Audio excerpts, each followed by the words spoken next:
ज्ञानदेवांच्या काळापासून जिचा अखंड ओघ वाहत आहे त्या महाराष्ट्रीय रसिकतेस विनम्र अभिवादन। तो शांतूची अभिनवेल ते परिसय मराठी बोल, जे शब्दाहोनी थोर अर्थ भरित, जरी बिंब बचके वडे परिप्रकाश त्रिलोक्य तो पडे, शब्दांची व्यापती तेने पाडे अनुभवावे। संत ज्ञानेश्वरांच्या या ओवीसह तुम्हा सर्वांना मराठी राजभाषा दिनाच्या खूप खूप शुभेच्छा।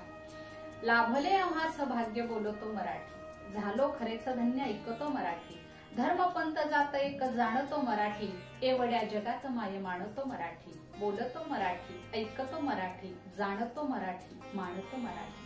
अमुच्या मना मनात दंगते मराठी, अमुच्या रगा रगात रंगते मराठी, अमुच्या उरा उरात स्पंदते मराठी, अमुच्या नसा नसातून नाचते मराठी। लाभले आम्हास भाग्य बोलतो मराठी, झालो खरेच धन्य ऐकतो मराठी, बोलतो मराठी, ऐकतो मराठी, जाणतो मराठी, मानतो मराठी।